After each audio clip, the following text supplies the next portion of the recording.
말씀은 창세기 4장 1절부터 15절까지 말씀, 이 시간 우리 한 목소리로 함께 합독하시도록 하겠습니다. 창세기 4장 1절부터 15절까지 말씀입니다. 우리 함께 합독하시겠습니다. 시작. 아담이 그의 아내 하와와 동침함에 하와가 임신하여 가인을 낳고 이르되 내가 여호와로 말미암아 등남하였다 하니라. 그가 또 가인의 아우 아벨을 낳았는데 아벨은 양치는 자였고 가인은 농사하는 자였더라. 세월이 지난 후에 가인은 땅의 소산으로 제물을 삼아 여호와께 드렸고 아벨은 자기도 양의 첫 새끼와 그 기름으로 드렸더니 여호와께서 아벨과 그의 제물은 받으셨으나 가인과 그의 제물은 받지 아니하신지라. 가인이 몹시 분하여 안색이 변하니 여호와께서 가인에게 이르시되 내가 분하여 함은 어찌 됨이며 안색이 변함은 어찌 됨이냐. 내가 선을 행하면 어찌 낯을 들지 못하겠느냐. 선을 행하지 아니하면 죄가 문에 엎드려져 있느니라. 죄가 너를 원하나 너는 죄를 다스릴지니라.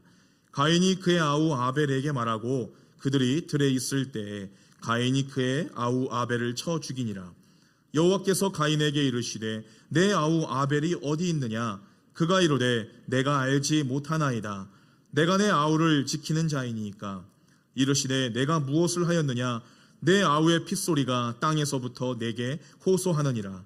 땅이 그 입을 벌려 내 손에서부터 내 아우의 피를 받았은즉 내가 땅에서 저주를 받으리니 내가 밭을 갈아도 땅이 다시는 그 효력을 내게 주지 아니할 것이요 너는 땅에서 피하며 유리하는 자가 되리라. 가인이 여호와께 아뢰되 내 죄벌이 지기가 너무 무거우니이다. 주께서 오늘 이 지면에서 나를 쫓아내시온즉 내가 주의 낯을 배웁지 못하리니 내가 땅에서 피하며 유리하는 자가 되리라. 무릇 나를 만나는 자마다 나를 죽이겠나이다. 여호와께서 그에게 이르시되 그렇지 아니하다. 가인을 죽이는 자는 벌을 7배나 받으리라 하시고 가인에게 표를 주사 그를 만나는 모든 사람에게서 죽임을 면하게 하시니라. 아멘. 할렐루야. 오늘 이 거룩하고 복된 주일 하나님 앞에 신령과 진정으로 예배를 드리시기 위해 나오신 여러분들을 주님의 이름으로 환영하고 축복합니다. 하나님은요, 이 세상을 참으로 멋지고 완벽하게 창조하셨습니다. 여러분들 믿으십니까? 아멘. 여러분들 이것이 우리 신앙의 시작이라고 한다는 거예요. 하나님이 이 세상을 창조하신 이유가 무엇입니까? 바로 하나님께서 자신의 형상을 따라 만든 저와 여러분들, 우리 인간들을 통해서 하나님이 만드신 이 세상을 잘 다스리고 통치함으로써 하나님께서 자신이 창조주이심을 또 이 세상 가운데 알리심으로 말미암아 자신이 영광 받으시고 자신이 기뻐하시기를 원하셨다고 한다는 사실이라고 한다는 것입니다. 그런데 하나님이 만드신 이 세상에 큰 문제가 발생했죠. 그것이 무엇입니까? 그것은 바로 하나님이 만드신 첫 번째 사람인 이 아담과 하와에게 무언가가 그들을 다스리기 시작했다고 한다는 거예요. 성경에서는 그것을 무엇이라고 이야기합니까? 바로 그것을 죄라고 이야기합니다. 죄의 시작이요, 하나님을 믿지 않고 그 하나님의 말씀을 믿지 않고 신뢰하지 못하고 또 하나님과 약속했던 그 에덴 동산 중앙에 있었던 선악을 알게 하는 나무의 실과 바로 그 나무의 열매를 먹지 말라고 하신 하나님의 말씀에 불순종함으로 말미암아 그 죄가 첫 번째 사람인 아담과 하와에게 들어왔다고 한다는 것이에요. 그 죄로 말미암아 아담과 하와는 어떻게 되었습니까, 여러분들? 이 자신들의 죄로 인해서 지금 자신들이 홀딱 벗고 있는 것을 이제 깨닫게 되었다고 한다는 거예요. 여러분들, 이 죄라는 것은요, 내가 지금 벗고 있다, 내가 지금 부끄럽다, 수치심을 일으킬 수 있도록 그것을 깨닫게 해주는 것이 죄라고 한다는 것입니다. 내가 부끄럽고 남에게 보여줄 수 없고 하나님 앞에도 민망해서 피할 수밖에 없는 것이 바로 죄라는 것이라고 성경에서는 말씀하고 있다고 한다는 거예요. 여러분들, 이 죄는요, 하나님이 만드신 피조물이 아닙니다. 그래서 하나님은요, 이 죄를 너무나 증오하시고 미워하세요. 자신이 만든 이 세상의 모든 만물들, 또 특별히 하나님의 형상을 따라서 만들어 놓으신 저와 여러분들, 우리 인간들이 이 죄로 말미암아 하나님의 모습이 변질되어지고 또 이 세상은 점점점 하나님이 만드신 세상보다도 점점 악해지고 파괴되고 하는 그런 모습들을 보시면서 하나님은 참으로 슬퍼하시고 안타까워하시고 아쉬워하셨다고 한다는 사실입니다. 여러분들 오늘 본문 말씀 1절 말씀을 보시면요, 하나님을 반역하고 에덴 동산에서 쫓겨난 이 아담과 하와가 동침함에 자신을 닮은 이 가인과 아벨을 낳았다라고 말씀하고 있어요. 여러분들 이 동침함에라는 이 단어가요, 이 히브리어로는 야다라고 하는 단어입니다. 야다. 이 야다라고 하는 단어는 안다는 뜻이에요. 알다. 이 아담과 하와가 동침을 했는데 무엇을 알까요, 여러분들? 단순히 지식적으로 무언가를 배워서 아는 것이 아니라 이 친밀한 관계, 서로 관계를 통해서 서로를 이해하고 마음을 알아주는 그런 친밀한 관계를 우리는 안다. 성경에서는 그것을 동침한다라고 그렇게 표현하고 있다고 한다는 겁니다. 이 야다라고 하는, 이 안다라고 하는 이 단어가요, 또 어디에 나왔냐면요, 여러분들 동산 중앙에 있는 선악을 알게 하는 나무, 그 선악을 알게 하는 그 나무의 그 알다라고 하는 것도 바로 이 야다라고 하는 이 단어를 똑같이 사용했다고 한다는 거예요. 선악을 알게 하는 그 나무가 단순히 지식으로서 하나님을 아는 것이 아니라 그것은 하나님과의 약속이었고 하나님과의 친밀한 관계의 징표였고 그 나무를 바라보면서 그것을 통하여서 하나님과 늘 나와 함께 동행하신다고 하는 그런 확신의 메시지가 바로 그 선악을 알게 하는 나무였다고 한다는 사실입니다. 그래서 바로 이 야다, 이 알다라는 단어가요, 3장에서도 나오고 오늘 이 4장에서도 다시 사용됨으로써 1장부터 3장까지 바로 이 아담과 하와가 그 죄의 결과가 지금도 계속해서 이어지고 있다는 것을 지금 말씀하고 있다고 한다는 사실입니다. 오늘 본문 말씀을 보시면요, 이 아담의 큰 아들 이름이 무엇입니까? 그렇죠, 가인이죠. 가인. 이 가인은요, 이 농사를 짓는 농부였다라고 이야기합니다. 또 가인의 동생 아벨은 어떤 사람이었습니까? 양을 치는 목동이었다라고 말씀합니다.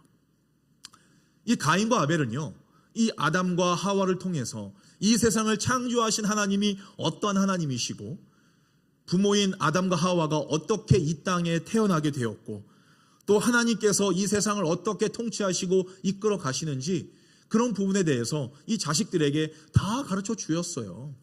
그래서 하나님에 대해서 이들은 알게 되었고 하나님이 창조주이심을 깨닫게 되었고 하나님의 존재에 대해서 이들은 정확하게 알고 있던 상황이었다고 한다는 것입니다. 그래서 이들이 이제 자라고 나서 일을 하면서 가인과 아벨이 창조주 하나님께 지금 제사를 드리려고 하나님 앞에 나오게 된 거예요. 하나님의 존재를 아니까 예배를 드리고 제사를 지내는 것이 아니겠습니까? 오늘 본문 3절부터 5절까지 말씀해 보시면요, 우리 함께 읽어볼까요? 다 같이 시작. 세월이 지난 후에 가인은 땅의 소산으로 제물을 삼아 여호와께 드렸고 아벨은 자기도 양의 첫 새끼와 그 기름으로 드렸더니 여호와께서 아벨과 그의 제물은 받으셨으나 가인과 그의 제물은 받지 아니하신지라. 가인이 몹시 분하여 안색이 변하니. 아멘. 오늘 말씀을 보니까 이상하게도 하나님께서는 가인의 제사는 받지 아니하시고 아벨의 제사만 받으셨다라고 지금 기록하고 있어요. 그래서 가인이 어떻게 됐습니까? 안색이 변했다라고 성경에서는 말씀하고 있죠. 그 안색이 어떤 색으로 변했을까요? 대체적으로 빨갛게 변하지 않습니까? 그렇죠? 지금 가인의 얼굴이 지금 빨갛게 변한 거예요. 성경에서 이 안색이 변했다는 것은요, 우리가 지금 보고 있는 성경에서는 지금 가인이 화가 많이 나서 이 분노에 차서 지금 어떻게 주체할 수 없는 그러한 상태에 대해서 지금 초점을 맞추고 있는 것처럼 보이는데요, 성경 원어로 보게 되면요, 이 가인이 얼굴색이 변했다, 안색이 변했다라고 하는 것은요, 얼굴을 떨어뜨리다, 고개를 푹 숙이다라는 뜻을 더 가지고 있다고 한다는 거예요. 이게 무슨 뜻입니까? 기운이 없어서 고개를 푹 숙인 상태, 낙심하고 절망했다고 한다는 거예요. 내가 첫 번째로 하나님 앞에 제사를 드리고 예배를 드렸는데, 하나님의 이름을 부르며 예배를 드렸는데 하나님께서 나의 제사를 받아주지 않은 거란 말입니다. 내 마음을 받아주지 않으신 거예요. 나는 내 것을 드렸는데 그분이 내 거를 거절했다고 한다는 거예요. 여러분들, 내가 누구에게 선물을 주거나 호의를 베풀었는데 그것을 노라고 이야기한다면 여러분들 기분이 어떠십니까? 지금 가인과 같은 똑같은 얼굴 표정 짓지 않을까요? 근데 그것이 단순히 괜찮다고 하는 것이 아니라 안 돼, 싫어라고 말씀하신 거란 말이에요. 그런데 내 거는 받지 않고 내 동생 아벨의 것만 받았다고 한다는 겁니다. 이 가인의 지금 마음이 어떻겠어요? 절대주의신 하나님, 창조주이신 하나님께 지금 이런 대우를 받았는데 지금 그의 마음이 어떻겠냐 하는 것입니다. 그래서 지금 낙심하고 절망할 수밖에 없는 거예요. 가인이 하나님께 인정받지 못하고 또 무엇보다도 동생보다도 그러한 제대로 형취급을 받지 못해서 지금 자존심이 상하고 마음이 상해 있다고 한다는 것입니다. 기분 상한 거예요. 여러분, 그렇다면 왜 하나님께서는 이 가인의 제사를 받지 아니하셨을까요? 그에 대한 해답이 오늘 본문 7절 말씀에 쓰여져 있습니다. 우리가 이 말씀을 그냥 대충 읽으면요, 왜 가인의 제사를 받지 않았는지 몰랐을 텐데요, 우리가 좀 말씀을 구체적으로 좀 디테일하게 들여다보면은 이 죄로 말미암아 이 가인의 제사를 하나님이 받지 않으셨다는 것을 깨달을 수가 있습니다. 우리 7절 말씀 함께 다 같이 읽습니다. 시작. 내가 선을 행하면 어찌 낯을 들지 못하겠느냐? 선을 행하지 아니하면 죄가 문에 엎드려져 있느니라. 죄가 너를 원하나 너는 죄를 다스릴지니라. 아멘. 지금 하나님은 가인에게 말씀하십니다. 가인아, 내가 원하는 착한 행동은 하지 않고 내 앞에서 착한 신용만 하는구나. 너는 그 악한 행동을 잘 다스리거라 라고 그렇게 말씀하시는 거예요. 하나님께서 가인의 제사를 받지 않으신 이유가 뭐냐면요, 땅에 있는 곡식을 드려서가 아니라, 첫 것을 하나님 앞에 드리지 않아서가 아니라 하나님께 드리는 이 가인의 마음과 그 태도가 지금 잘못됐다는 것을 하나님은 지적하고 있다고 한다는 사실입니다. 가인은 하나님이 만들어 놓으신 이 선한 모습과 다르게 그는 항상 악하고 욕심부리고 그의 삶 자체가 선하지 않은, 착하지 않은 그 악함 때문에 하나님은 가인의 이 제사를 받지 아니하셨다라고 하나님은 분명하게 말씀하고 있는 것이에요. 이 말씀을 구체적으로 풀이해 놓은 것이 요한일서 3장 12절 말씀에 기록되어 있습니다. 요한일서 3장 12절 함께 읽습니다. 시작. 우리는 가인과 같은 인간이 되어서는 안 됩니다. 그는 사단에게 예속되어 동생을 죽인 자입니다. 그가 왜 동생을 죽였습니까? 자기는 악한 일만 계속해 왔는데 비해 동생의 생활이 훨씬 올바르다는 것을 알았기 때문이 아닙니까? 아멘. 여러분들 정확하죠? 이 가인의 제사를 하나님이 받지 아니하신 이유는 바로 이 가인이 죄악 가운데 범했기 때문에 그렇다고 한다는 것입니다. 여러분들, 저와 여러분들의 삶을 한번 되돌아보세요. 내 삶은 악한 일을 꿈꾸며 바라보는 것들이 많은가? 아니면 하나님께서 원하시고 기뻐하시는 선한 일을 도모하고 생각하는 것들이 많은가? 한번 여러분들 생각해 보시기를 바랍니다. 그리고 또한 이 시간 나는 어떠한 마음가짐으로 하나님 앞에 나와 예배를 드리고 있는지, 나의 심령이 과연 하나님 앞에 온전히 상달되어서 하나님이 기뻐 받아 주실런지, 저와 여러분들은 늘 하나님 앞에 서 있다는 마음가짐으로 하나님 앞에 나아가야 한다고 한다는 사실입니다. 7절 말씀에요, 죄가 너를 원하나 너는 죄를 다스릴지니라 라고 말씀합니다. 이 말씀 여러분들 어디서 많이 보지 않으셨어요? 그 창세기 3장 16절 말씀에 보면요, 이 말씀 비슷한 말씀이 되어 있죠. 뭐라고 되어 있습니까? 맨 마지막에 너는 남편을 원하고 남편은 너를 다스릴 것이니라 라고 말합니다. 가인에게는 죄가 너를 원하나 너는 죄를 다스릴지니라 라고 말씀하셨고, 3장에서는 지금 이 하와에게 말씀하시는 거죠. 너는 남편을 원하고 남편은 너를 다스릴 것이니라 라고 이야기합니다.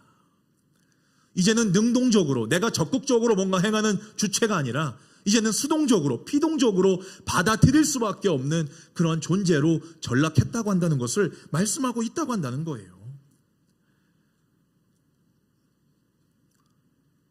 여러분들, 결국에는요, 이 아담과 하와가 이 자신의 죄를 하나님 앞에 회개하지 않음으로써 그 죄가 그 아들인 가인에게 그대로 지금 이어지게 되었다고 한다는 것입니다. 이 부모의 죄가 고스란히 자식에게 대물림 되어서 이 결국에는 저와 여러분들, 이 온 인류가 그 죄성을 버리지 못하고 그 죄로 말미암아 죽음으로 멸망당할 수밖에 없는 처지로 변질되었다는 것을 성경에서는 말씀하고 있다고 한다는 것입니다. 오늘 여러분들은 이 자녀들에게 무엇을 대물림으로 남겨주시기를 원하십니까? 죄입니까? 빚입니까? 아니면 나의 믿음입니까? 우리가 아이들에게 어떠한 것을 물려줄지에 대해서 저와 여러분들은 늘 이것만 생각하면서 곰곰이 생각하시고 기도하셔야 된다고 한다는 거예요. 여러분들 신중하게 기도해 보시기, 고민해 보시기를 바랍니다. 여러분들이 죄의 속성이 그렇습니다. 죄는요, 이 교묘하고 죄가 죄인지 모르게 우리에게 다가온다고 한다는 사실이에요. 그리고 내 생각보다 그 죄는요, 나와 늘 함께 가깝게 동행하고 있다는 것을 저와 여러분들은 깨달아야 한다고 한다는 것입니다. 성경에서 우리는 늘 성령 충만한 삶을 살라고 말씀하고 있는데 우리는 어떻습니까? 늘 죄성 충만한 삶을 살아가고 있는 것이 바로 저와 여러분들의 현 주소라고 한다는 사실이에요. 그래서 우리는요, 작은 죄라도 우리는 안심해서는 안 된다고 한다는 것입니다.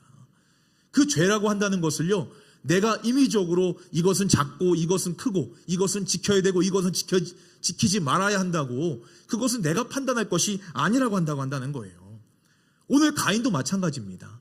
이 아담 하와에게 물려받은 이 죄성을요, 정말 별 대수롭지 않게 생각했어요. 내가 화내고 내가 짜증낼 수 있지, 이렇게만 생각했는데 결국엔 어떻습니까? 자신의 기분대로 표현하다가 결국에는 자신의 감정을 하나님 앞에서까지 감추지 못하는 그런 어리석은 실수를 범하게 되었다고 한다는 것입니다. 하나님은요, 이 가인의 죄 많은 본성과 이 분노를 다스리지 못하는 그 습성, 그 연약함을 하나님은 알고 계셨어요. 물론 지금 저와 여러분들의 이 연약함도 아십니다.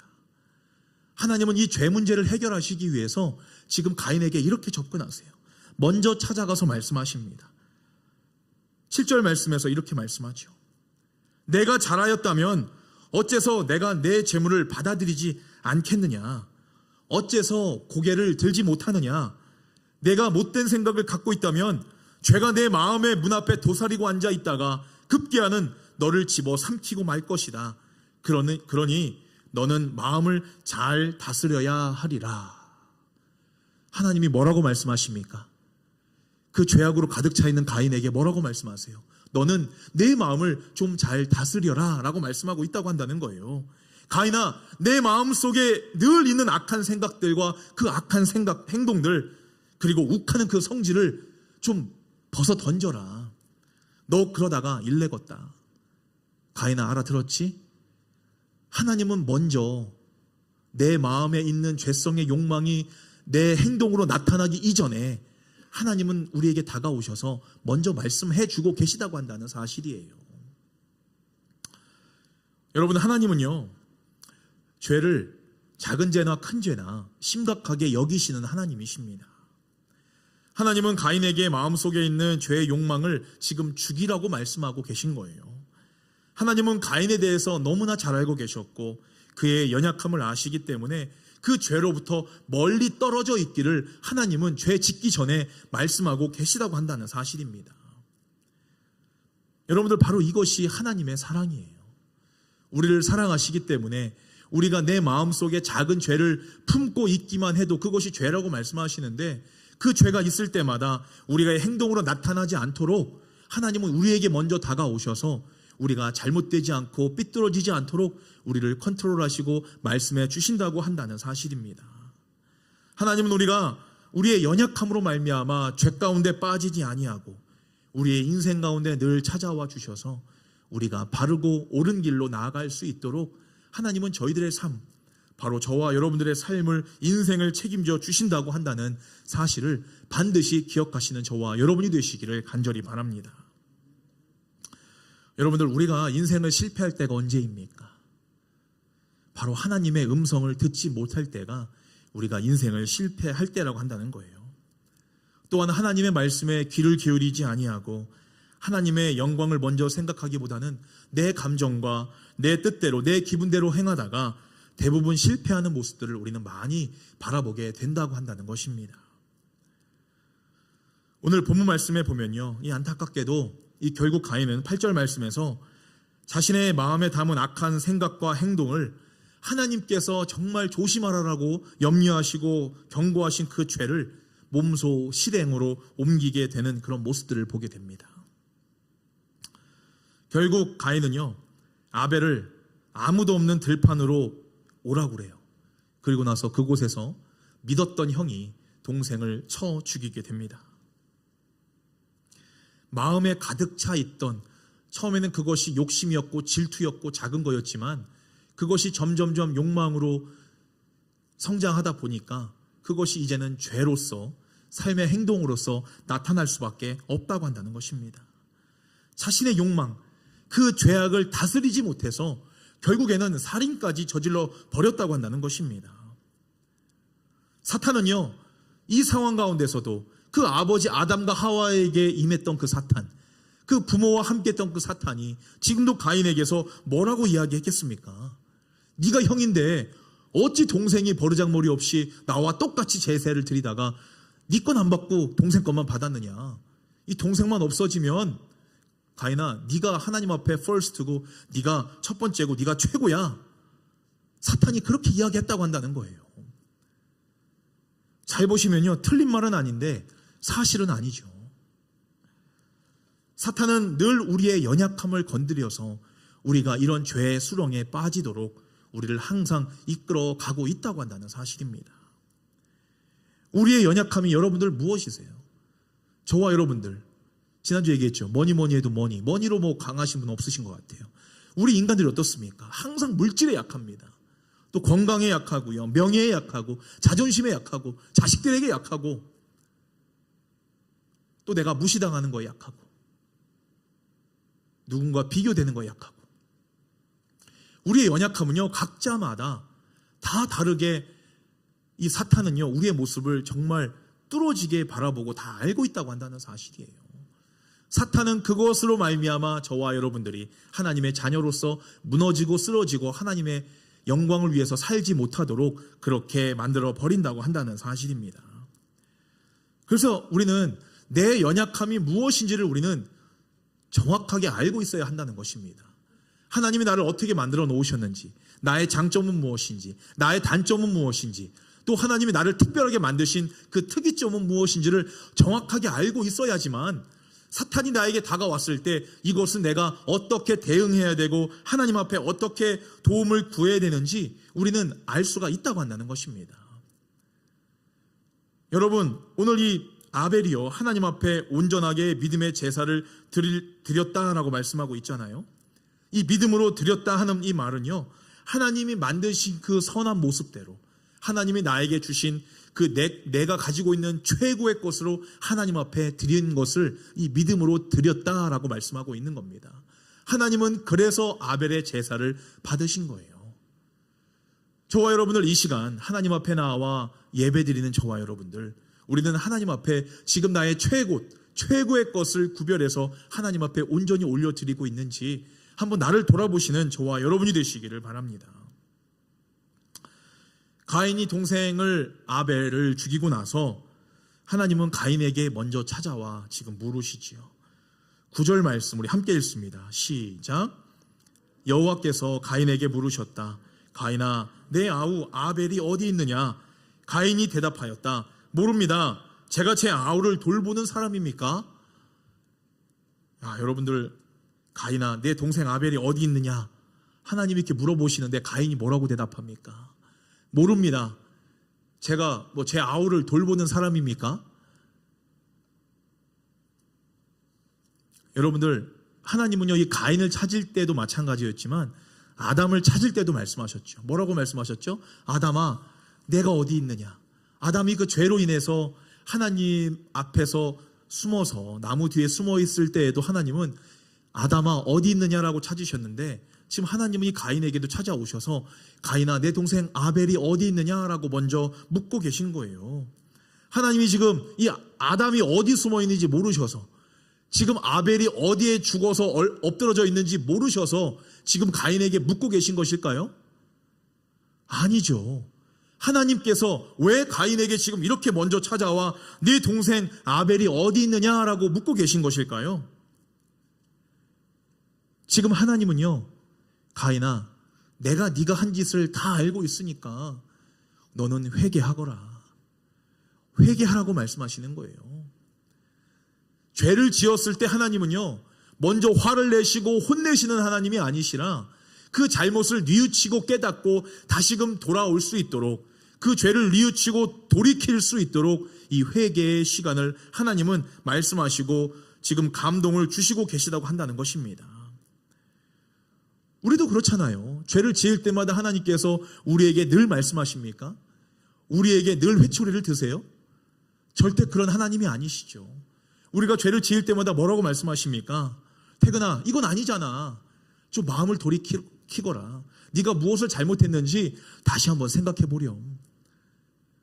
여러분들 기도하시면요, 아, 내가 이게 잘못됐구나, 내가 이걸 올바로 붙잡아야 되겠구나, 성령님께서 나의 마음을 붙들어 주시고 움직여 주시는 그런 성령 감동 감화가 우리가 기도할 때 죄 가운데 우리에게 그런 감동을 하나님이 주신다고 한다는 사실입니다. 하나님은요, 우리를 혼내시기 위해서 우리에게 다가오시는 하나님이 아니시라 우리의 죄를 용서하시고 또 회개하도록 먼저 다가오시는 이 엄마와 같은 하나님이세요. 그 정도로 마음이 넓으시고 우리를 다 품어주시는 그런 하나님이시라고 한다는 것입니다. 그런데 가인은요, 동생이 어디 있느냐라고 물어봤을 때 뭐라고 이야기합니까? 동생이 어디 있는지 나는 모릅니다 라고 거짓말로 일관했고, 그리고 또 이 방귀 낀 놈이 성낸다고 내가 뭐 동생을 지키는 사람입니까? 이렇게 하나님에 대해서 정말 냉소하게 차갑게 지금 반응하고 있다고 한다는 사실입니다. 가인은요, 바로 이 사탄이 주는 마음의 분노의 죄를 컨트롤하지 못해서 바로 이러한 죄를 짓게 되었다고 성경에서는 말씀하고 있습니다. 여러분들, 에베소서 4장 26절 27절 말씀에서는 이렇게 말씀합니다. 우리 함께 읽어볼까요? 시작. 분을 내어도 죄를 짓지 말며 해가 지도록 분을 품지 말고 마귀에게 틈을 주지 말라. 아멘. 여러분들, 우리는요, 죄가 없고 거룩하고 깨끗한 의인들이 아닙니다. 언제나 사탄 마귀에게 내 마음을 다해서 충성함으로써 죄를 짓고 사는, 이 죄인과 좀 더 가까운 모습을 짓고 살아가는 그러한 부족하고 연약한 모습의 인간이라고 한다는 사실이에요. 사도 바울도 자신의 죄에 대해서 그렇게 고백하고 있는 겁니다.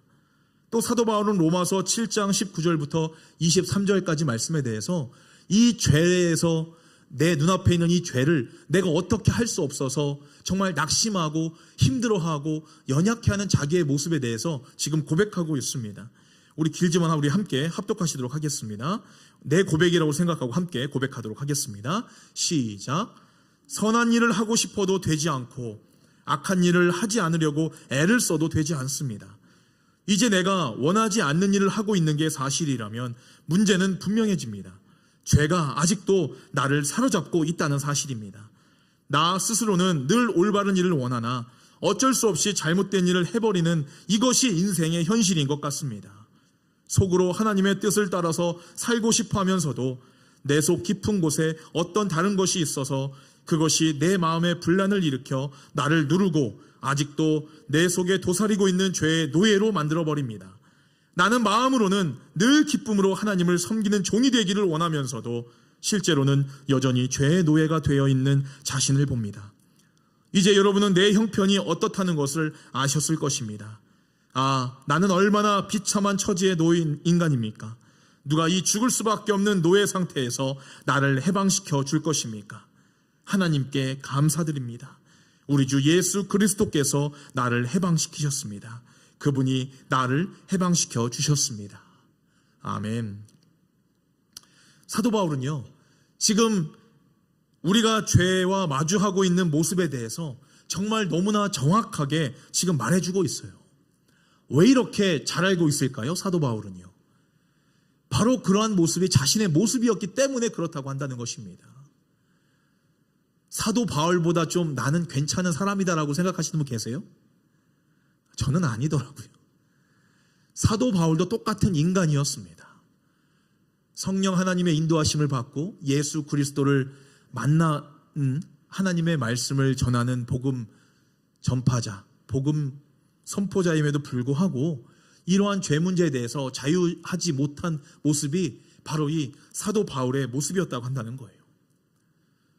여러분들, 이 죄는요, 이 기생충 같아요. 기생충, 패러사이트. 이 기생충이 뭡니까? 이 숙주의 몸에서 살면서 이 숙주의 영양분을 쪽쪽 빨아먹으면서 그 영양분을 다 먹게 되면은 어떻게 됩니까? 결국 숙주를 죽게 만드는, 바로 그것이 기생충이라고 한다는 거예요. 바로 그것이 죄라고 한다는 것입니다. 이와 같이 사탄은요, 우리의 영원한 생명을 얻을 수 있는 이 믿음의 영양분을 우리의 마음 가운데 들어와서 우리가 그 죄 가운데 죄를 지음으로 말미암아 우리의 영원한 생명인 그 영양분을, 그 믿음을 쪽쪽 빨아먹고 있다고 한다는 사실입니다. 그래서 결국에는 우리가 낙심하고 결국에는 하나님께서 바라지 아니하시는 하나님의 자녀가 천국이 아닌 지옥으로, 나락으로 떨어질 수밖에 없도록 만드는 것이 죄이고, 사탄이 지금 우리 마음 가운데 들어와서 하는 일이 바로 그거라고 한다는 거예요. 저는 많은 생각을 했습니다.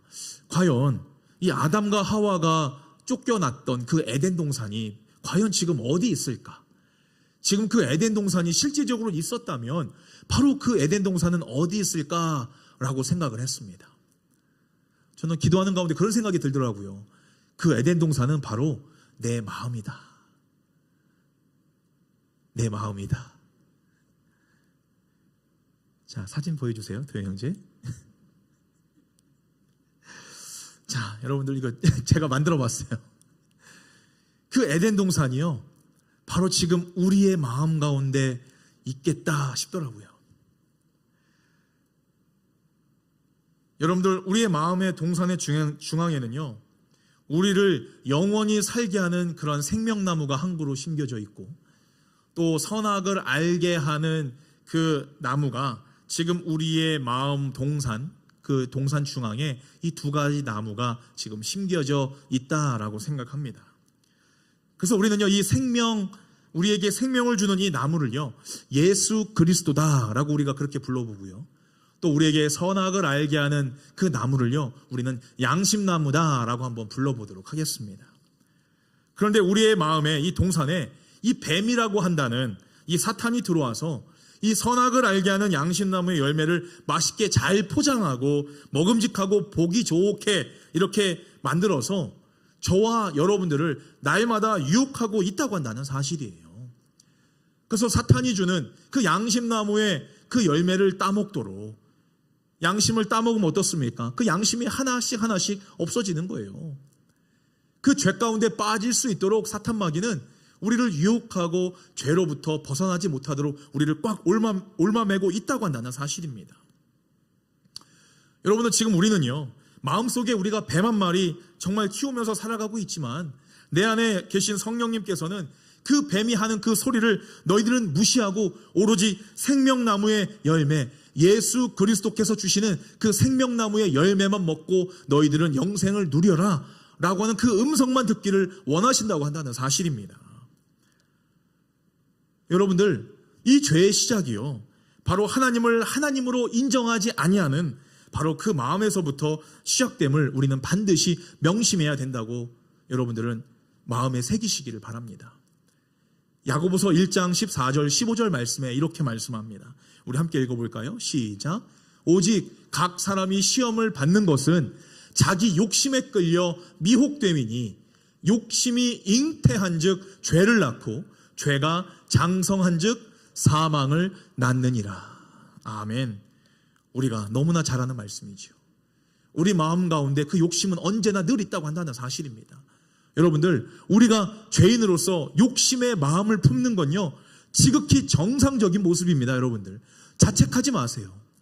그러나 그 욕심이 계속해서 쌓이고 쌓여서 그것이 장성하게 되면, 자라게 되면 어떻게 된다고 이야기합니까? 그것이 죄가 된다 말씀하는 거예요. 그 죄가 기억포, 내 행동으로, 내 삶에서 나타나고 말과 행동으로 나타나게 되면 어떻습니까? 그것이 바로 사망에 이르게 할 수 있다라는 것을 성경에서는 지금 말씀하고 있다고 한다는 사실입니다. 여러분, 감사하게도 하나님은요, 우리의 이 죄의 욕망을 하나님은 너무나 잘 알고 계세요. 우리의 연약함을 하나님은 너무나 잘 알고 계시다고 한다는 사실입니다. 그래서 말씀하시는 거예요. 너희들은 이 죄를 잘 다스려라. 행동으로 나타나지 않도록 너희들은 이 죄를 컨트롤 잘 해라 라고 말씀하고 있는 겁니다. 그럼 여러분들, 이 죄를 잘 다스리는 이 성령 충만한 그 길이 과연 무엇일까요, 여러분들? 우리 술 잡수시는 분들이 좋아하시는 말씀 중에 하나인데요, 이 에베소서 5장 18절입니다. 자, 우리 함께 읽어볼까요? 시작. 술 취하지 말라. 이는 방탕한 것이니 오직 성령으로 충만함을 받으라. 아멘. 이거 가지고 꼭 술을 마시지는 말라고 안 했잖아요, 이렇게 얘기하시는 분들이 많더라고요. 근데 현대어 성경으로 보시면은 이해가 됩니다. 함께 읽어볼까요? 시작. 술에 취해 살지 마십시오. 그 길에는 많은 악이 숨어 있습니다. 그보다 성령에 취하여 성령의 지배를 받으십시오. 아멘. 술을 마시라는 말입니까? 먹지 말라는 얘기입니까? 많은 악이 숨어 있다고 한다는데요. 많은 악이 숨어 있답니다. 마셔서 좋을 게 없다고 이야기하는 거예요. 마셔도 괜찮아요. 근데 그 가운데 많은 악이 숨어 있으니까 너를 컨트롤하지 못하면 시도조차 하지 말라는 겁니다. 저같이 이렇게 알코올 잘 반응하는 사람들은 절대 마시면 안 되죠. 지금 그것이 주가 아니고요. 성령 충만한 방법이 뭐라고 이야기하는 거예요? 술 취해서 충만하지 말고 성령 충만함을 받으라 라고 말씀하고 있는 거예요. 그 성령 충만함이 악을 컨트롤할 수 있는 유일한 방법이다라는 것을 말씀하고 있다고 한다는 사실입니다. 바로 이거죠, 여러분들. 우리가 성령 충만한 삶을 살아가는 것, 바로 그로 말미암아 성령의 지배를 받아 내 삶을 하나님 앞에 맡기고 살아가는 삶, 바로 그것이 하나님이 오늘 저와 여러분들에게 죄를 이기고 죄로부터 멀리 떨치고 살아갈 수 있는 유일한 방법이라고 말씀하고 있다고 한다는 사실입니다. 여러분들, 이 사실을 기억하시고요, 날마다 기도하실 때 이렇게 한번 선포하십시오. 우리 함께 따라하겠습니다. 성령님, 나를 충만히 지배해 주십시오. 오늘도 내 입술을 다스려 주시고 오늘도 내 행동을 다스려 주십시오. 내 지은 죄를 용서하여 주시고 하나님 앞에 정직하게 서게 하시옵소서. 날마다 우리가 이러한 믿음의 고백으로 하나님 앞에 성령 충만함을 구한다면 그 죄악은요, 사탄은요, 우리에게 다가오다가도 우리의 선포함을 듣고 멀리 떠나갈 줄로 믿습니다.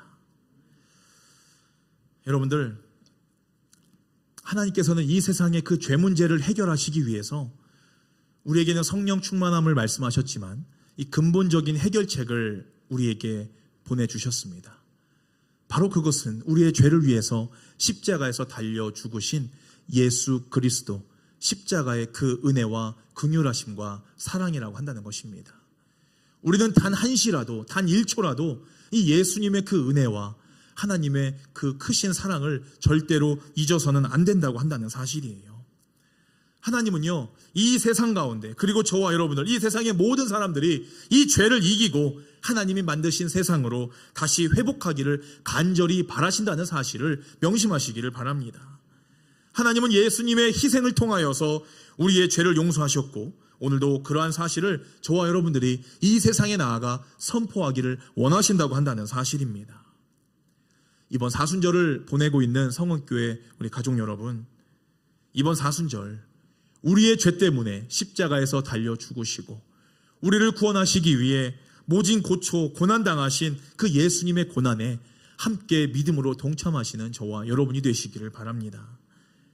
우리 안에, 내 안에 죄가 이 불쑥불쑥 나오고자 할 때도 하나님의 말씀과 이 성령 충만함을 구하는 그 기도로 말미암아 사탄이 주는 사망의 열매를 이 씹다가도 뱉어버리고, 그로 말미암아 우리가 죄와는 멀리 떨어진 하나님이 원하시는 선하고 착하고 내 모든 것을 하나님 앞에 드려 하나님 앞에 영광 올려드리는 그런 삶을 살아가고자 결단하시는 저와 여러분이 되시기를 주님의 이름으로 축원합니다. 이번 한 주가 죄로부터 멀리하고 살아계신 하나님을 영적으로 만나고 교통하는, 정말 하나님이 기뻐하시고 살아계신 하나님을 깊이 묵상하는 이번 사순절 기간이 되시기를 주님의 이름으로 축원합니다. 우리 함께 기도하겠습니다. 할렐루야. 참으로 좋으신 하나님, 오늘도 하나님의 귀한 말씀을 통하여서 이 가인과 같이 죄악이 내 안에 가득 차 있음을 다시 한번 발견할 수 있도록 은혜 주심을 감사합니다. 주님, 우리는 늘 이 죄악 가운데 그 욕망을 벗어던지지 못하고 사탄에게 이끌려 죄 짓는 일을 반복적으로 행하는 어리석고 연약한 존재임을 주님 앞에 고백합니다. 성령님께서 우리의 심령 가운데 늘 함께 동행하심으로 말미암아 우리의 죄악을 지배하심으로써 죄악에서 멀어지게 하여 주시고, 오직 예수 그리스도의 구원의 은혜 가운데 날마다 기뻐하고 이 천국에 대한 소망으로 하나님의 영광을 위해 살아가는 우리 성은교회 믿음의 권속들이 될 수 있도록 주님 인도하시고 축복하여 주시옵소서. 이번 사순절 기간 가운데 죄로부터 벗어나서 하나님의 품으로 달려가고자 힘쓰는 우리 성은교회 모든 지체들이 될 수 있도록 인도하여 주시옵소서. 우리의 죄를 위해 기꺼이 고난당하시고 크신 사랑을 베풀어 주신 예수님의 이름으로 간절히 기도하옵나이다. 아멘.